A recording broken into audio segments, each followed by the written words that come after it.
God has been speaking to me about so many different things. You know, when you just kind of go on a different journey with God and God just begins to speak to you. For everybody at different levels, that might mean a different thing. He might be speaking to you through different people. He might speak to you through your situation. He might speak to you directly about a situation. And it just feels like so much is happening so quickly. And sometimes it can be a little hard to respond to that.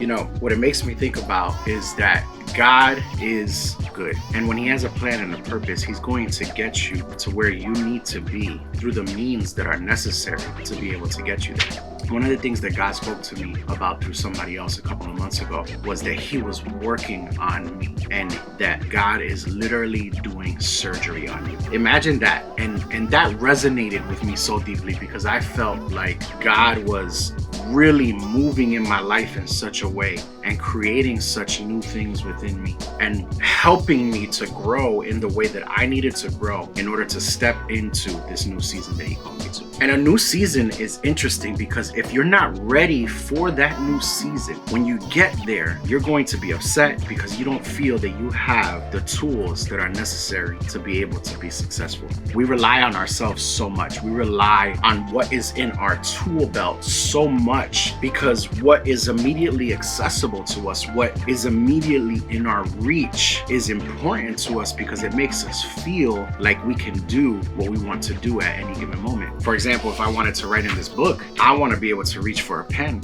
grab it, and start to write. But the moment that I can't find a pen on an area that is supposed to have a pen in it, or at least I believe it's supposed to have a pen in it, that's when frustration comes in. And that frustration can get deep sometimes. That frustration can go beyond simply just feeling like, oh, I'm not capable, or it can go to places that really are not necessary. Why am I never ready? Why do I always feel like I'm stupid? Or why do I always feel like I'm incapable?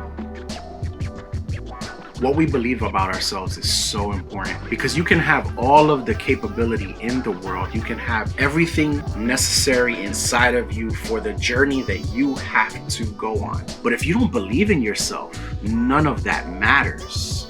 The moment that you don't believe that you can make it, the journey is already over because you're never even going to start.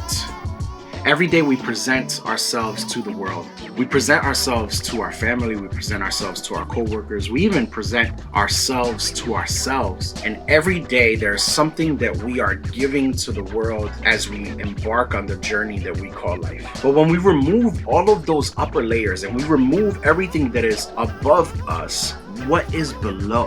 What does that reveal about you?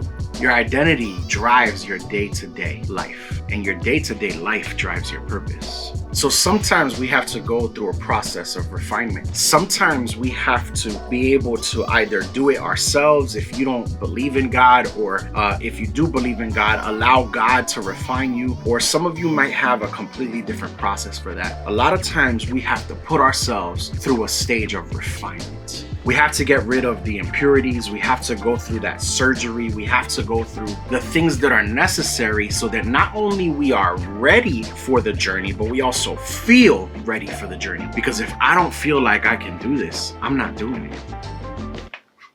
Does that resonate with any of you?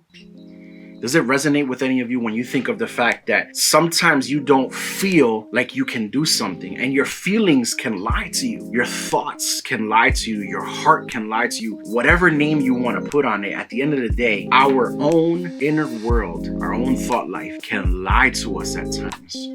Have you ever really sat to wonder what you are truly capable of? What you are truly capable of doing in this world? If you pushed a little harder, if you believed a little more strongly, or if you were able to push past your limiting beliefs in such a way that you could achieve what God has set out to do in your life. When you go through a process of refinement, you get to a point where you realize you can't hold on to your old tools anymore. You can't hold on to what was in your life before that was limiting you, because because those things can't go on this journey with you. If you take them on this journey with you, you're gonna feel heavier. You're gonna feel like you're not able to compete. You're gonna feel like you're not able to rise up. You're gonna feel like you're not able to make it to where you need to make it to. You're going to feel insufficient.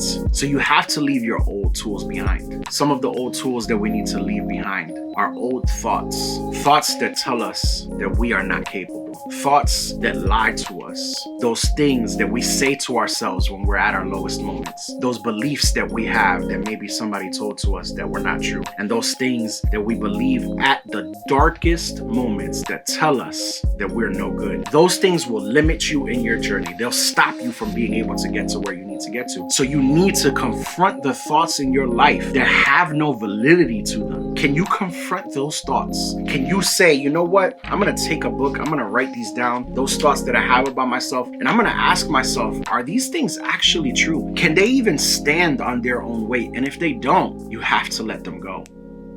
I heard this quote the other day. It said, there are two types of friends. There are friends that you build with and friends that you chill with. Organize them accordingly.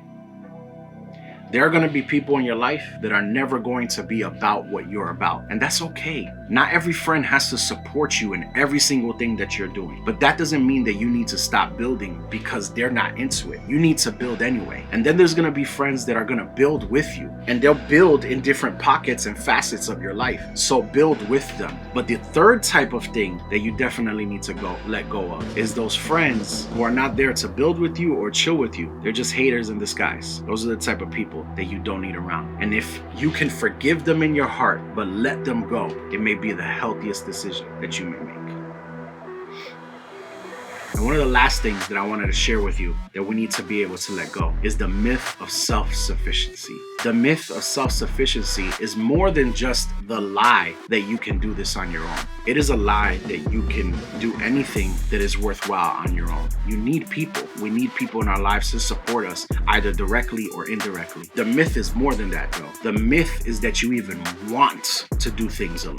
As human beings, we desire connection and unity. So whenever we tell ourselves, you know what, I got this, I'm gonna do it by myself. Even if you are capable of doing it by yourself, there's this little part of you that's always going to just be in this type of grudge because you felt like you did not want to truly do it on your own. So let go of the myth of self-sufficiency. Yeah, maybe you are self-sufficient. Maybe you are a big mover and shaker. Yeah, maybe you are able to do a lot of things by yourself and you're able to do a lot of things and accomplish a lot of things on your own. But do you truly want to? So if you find yourself feeling this way, maybe there's some people that you need to let in a special way. Maybe there's some people who have paid the price. Maybe there's some people who deserve to be a part of your life in a much deeper way. And if you would let them in, you might find that they would build with you. As you embark on this journey, take the time to look below the layers of your life. Because a true hero, a true master is able to look below the layers of their hearts, to look within, to find those things that don't need to be there, to allow the surgery to happen so that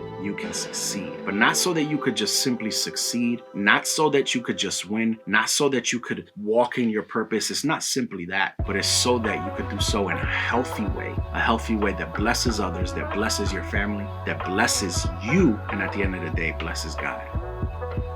Thank you guys. If you made it to the end of this video, I really appreciate you being here. I want to thank you for taking the time to watch this. The best way that you can help me out is by liking, commenting on it if you want to, and definitely sharing it with somebody else. If you haven't done so already, subscribe to the channel so that you never miss one of our videos.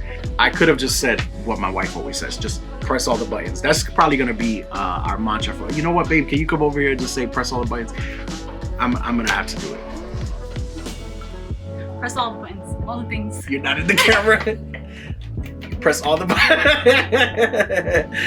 Make sure you press all the buttons. Press all the buttons. You got the like, you got the comment. Well, comment, you gotta press multiple buttons. And the subscribe circles. Just share, whatever it is that you gotta do, guys. We wanna thank you. We appreciate you for being here.